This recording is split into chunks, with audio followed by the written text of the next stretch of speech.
All right, this week is going to be a continuation of a handful of things that we talked about the last few weeks, but heading a slightly different route. So just as a reminder, we've been talking about malignant glioblastoma, which is absolutely horrific form of brain cancer where there's no treatment that's really all that effective in the long term. And in these graphs, the main takeaway was, all right, we were looking at an ADC, right, an antibody drug conjugate that targeted a specific receptor, right, EGFR, on some of these glioblastoma cells. And the interesting aspect of this was that, yes, we did get some response, but it wasn't really effective long-term. There was an improvement in the treatment group throughout the midpoint of the study, but it didn't really carry over all that well into the long term. And the question now is there a way to improve on that? It seems like targeting the immune system has been very successful for a lot of other cancer types. And so the goal now is to see if we can tackle those glioblastoma tumors through CAR T therapy in a similar way to other success stories. And just as a quick refresher, CAR T, chimeric antigen receptor T cell, the idea is, remember, there's an entire category of T cells, cytotoxic or CD8 T cells, where their job is to go after actual human cells that fit one of two categories. They can either be cells that are infected by a virus, or they can be cells that are cancerous. And in either case, the thing that they have in common is they're searching for something that's abnormal or unusual that doesn't look like a normal self-antigen that belongs to that person. Okay, so in this diagram, what we're really seeing is these are our cytotoxic T cells. They're hovering around both with their CD8 receptor that identifies them as cytotoxic T cells. And they also have a TCR, right? A T cell receptor. Remember, each T cell recognizes a very, very specific antigen using that TCR. So if you sampled a bunch of different cytotoxic T cells from throughout the body, you wouldn't expect them to have the same TCR. It's kind of like antibodies and B cells. They all recognize just a slightly different antigen. All right. Now, when this diagram shows this cytotoxic T cell recognizing an antigen on the MHC of what they're calling an infected cell, if it's an infected cell, that typically means a virus because viruses are intracellular parasites and they have to live inside of a human cell. That is absolutely a thing that cytotoxic T cells do. But this could also just be a cancer cell. The reason being, if a cancer cell has some mutated proteins, which it almost certainly does, then that's not really different in principle than a viral protein because they both appear foreign to the immune system because they're not part of the normal inventory of proteins that we expect to see inside of a human cell. So if this is a cancer cell, the pink molecule is the MHC. Remember, that's just the surface receptor that cells use to show foreign things that are inside them to alert the immune system. And then the little gray sphere in here, that would be our antigen. In the case of a glioblastoma, that antigen should be whatever protein happens to be mutated. And our cytotoxic T cell recognizes that, becomes activated, and releases these molecules like perforin and granzyme onto whatever cell it's hooked up with, being the cancer cell in our case. Cell dies. So it's effectively a way for the immune system to clear out unhealthy, damaged, infected human cells that need to go. All right. And in order to get all that started, remember, there is another type of T cell. This cytotoxic T cell can get stimulation from a helper T cell. That's not really shown here. It also has to be primed to recognize the antigen by this antigen-presenting cell, but this really only applies in the viral situation. In the case of cancer, we're recognizing it directly on the surface of our cell. So in a healthy person, this is happening, I won't say all the time, no one really knows for sure, but your T cells are taking out potentially problematic, potentially cancerous human cells in the body all the time. And when we actually see cancer pop up that becomes clinically important because it's causing symptoms, all that really means is that those tumor cells have squeaked past the system. They weren't recognized, or they have some sort of defense mechanism that allowed them to escape. And so our goal with CAR T is try to boost the T cell response in a way that's sort of a combination of natural and artificial to see if we can't correct that. Okay, so our chimeric antigen receptor, the concept is the thing that makes this both very powerful and probably very expensive is that the T cells are actually collected from the patient. That's huge because it means that the T cells have the same genetic makeup as the patient, and all we're really doing is taking them out, trying to modify them in a way that makes them better at going after the tumor, and then putting them back in. So it's really a boost to the patient's natural immune system rather than something completely artificial.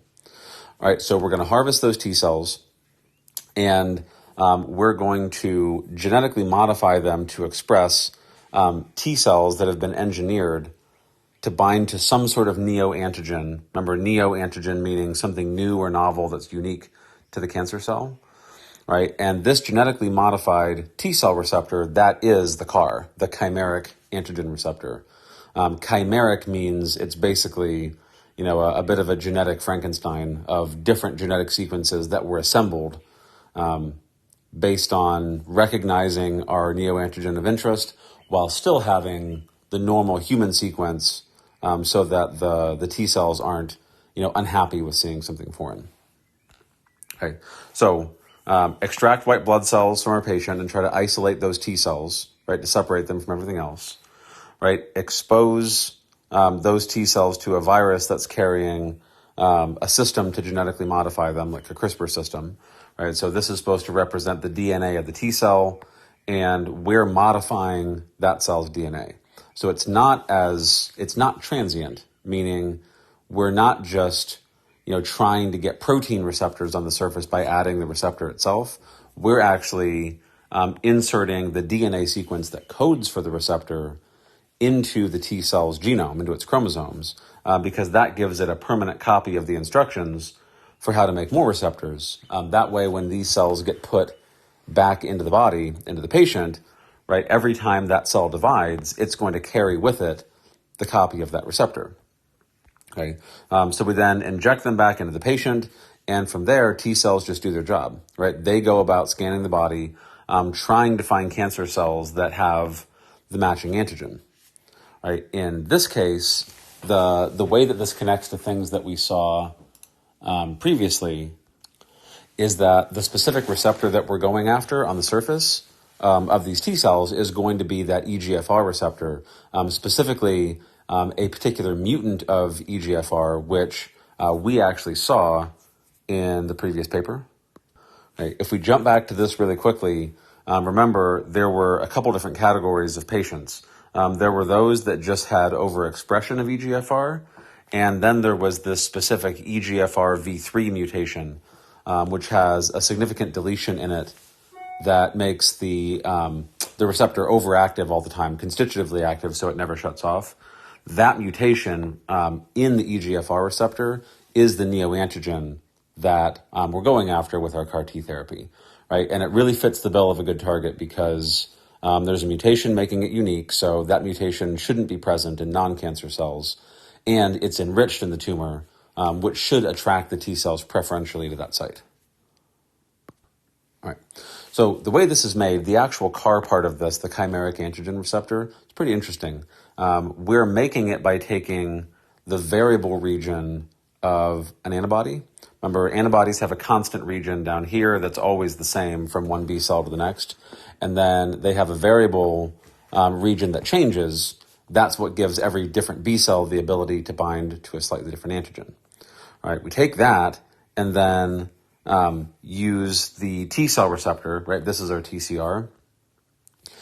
We genetically link the two together. So now our binding region from the antibody is linked to the intracellular domain of the T cell receptor, so that if our antigen comes along from our cancer cell, right, and binds out here, that will activate this receptor and turn on the intracellular response in that T cell exactly like it would if a naturally occurring, original TCR had been activated. Okay? And once the T cell is activated, that really just means that the immune system is effectively giving it permission to be aggressive and go after as many of these cancer cells as possible when it recognizes that mutated EGFR on the cell surface. All right, and that's this. So this is, again, a quick recap. With the ADC, we wanted the antibody carrying its cargo to bind EGFR, and specifically, this is that EGFR V3, the truncated version. Notice it's missing part of that extracellular domain, right? That is really what we're going after, and so it's the same targeting strategy as the ADC. It's just that with the ADC, it was an antibody that was binding the mutant EGFR. And now in this case, it's this modified chimeric T cell receptor. Okay? And with the ADC, the goal was to deliver our drug cargo to disrupt that cell, try to kill it, give it some toxic payload. Now we want the T cell to stick, release perforin and granzyme onto this tumor cell and kill it from the outside in, whereas the ADC was really trying to act from the inside out. Okay, but same end goal. All right, so clinical trial, this is treating, again, glioblastoma, very specifically with EGR amplification.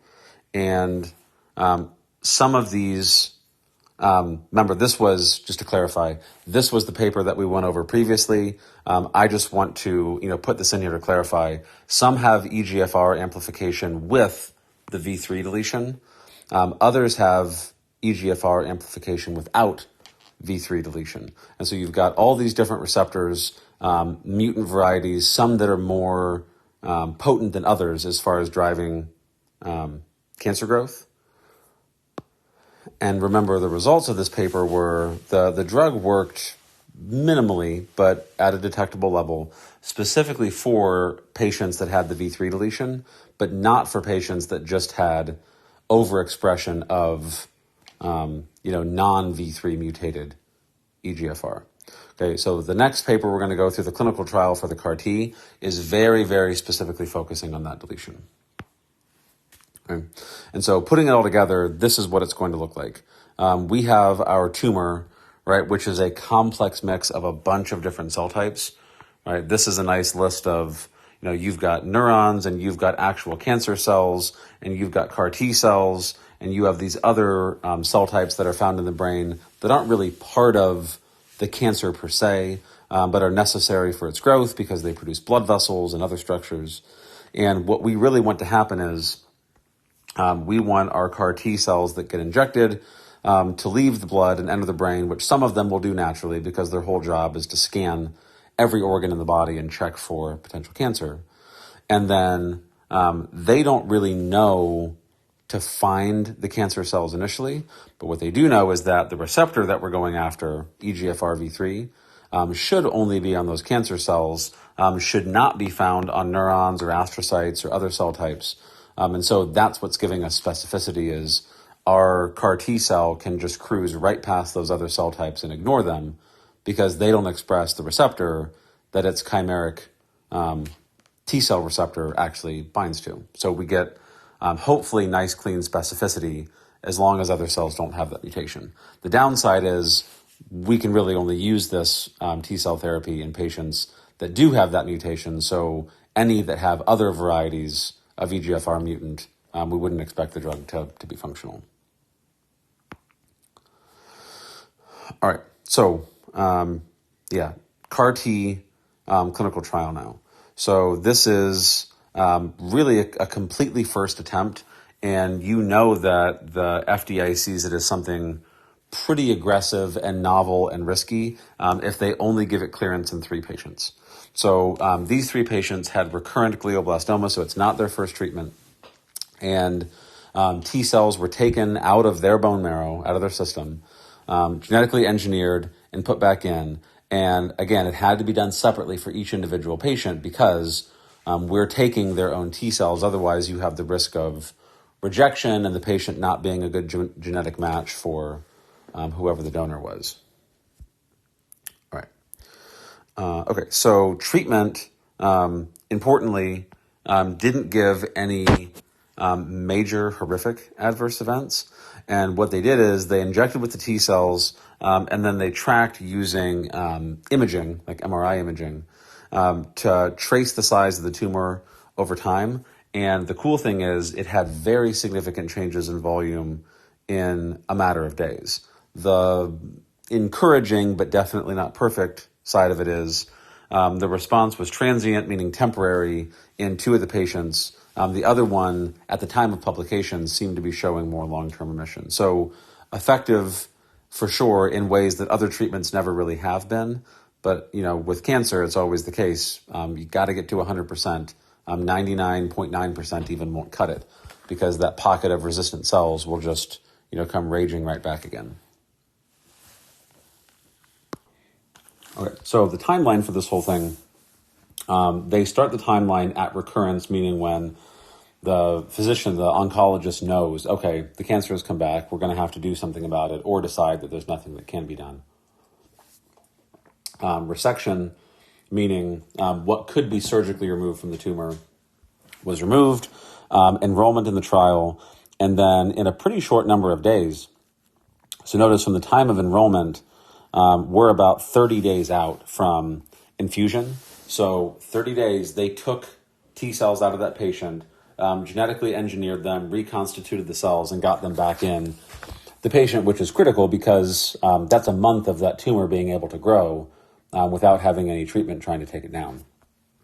Right? And the number of cells, 10 times 10 to the 6th, 10 million T cells is a pretty good amount. When it comes to cellular levels, that wouldn't look like a massive volume if you were looking at it in a tube. But that's a lot of cells targeted at one very specific protein to go after your tumor. And then they repeated that injection another 35 days later, eventually took a biopsy, and the study was discontinued eventually because only 3 patients and several of them were transient responses. But what's interesting is you go from day minus 40, that's the resection, and you see the very beginnings of the tumor after the surgery starting to come back again. And then at day minus 6, so almost a month later, you can see tumor starting to grow back. And what's really cool is after infusion, there was a noticeable decrease in the tumor mass that fast, just within 24 hours after infusion. So these cells are very clearly going after their target aggressively and quickly because they're already primed with the correct receptor to do that, no real training required. Right? And this just quantifies that response. Okay, so we're measuring the amount of EGFR in CSF, meaning cerebrospinal fluid, and not surprising, the amount of those things goes up after the first cycle because we're lysing and killing those cells. The EGFR is basically breaking free from the tumor cell, floating off into that cerebrospinal fluid. And so they're effectively detecting tumor cell lysis in real time, showing that the fragments of those cells are winding up in a sample that they can take just as a fluid extraction from the person's brain.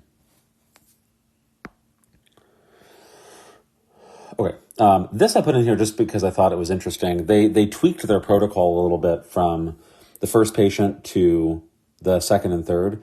And what's interesting is this doesn't really directly relate to the CAR T part of it, but I thought it was an interesting thing to throw in since they added it.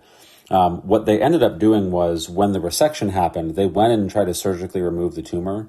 They put in this reservoir, which is effectively an implant. It looks like almost like a watering device for a plant of sorts. And so they put the tip of the reservoir needle right in the center of the tumor. And then they leave the top of the reservoir exposed. They seal it up, try to make so it's sterile, and the patient doesn't get an infection.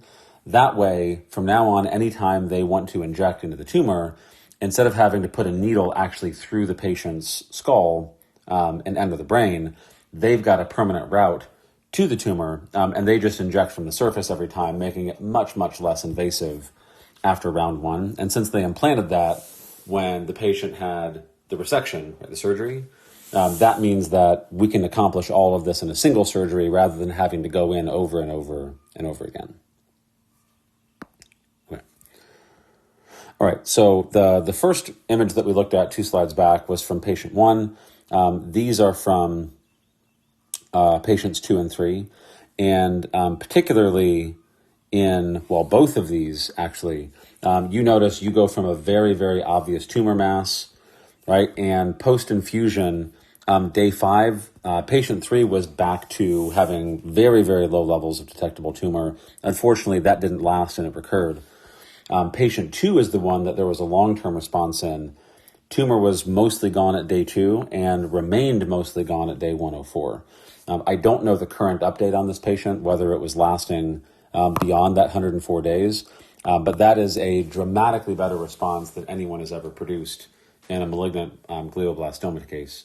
And so certainly not perfect, only 3 patients, but I think the next aspect of this will almost certainly be trying this CAR T therapy in combination with other treatments to see if you can attack the tumor from multiple angles and hopefully try to get complete remission in more than just a small subset of patients. All right, as always, hope it was enjoyable and talk to you soon.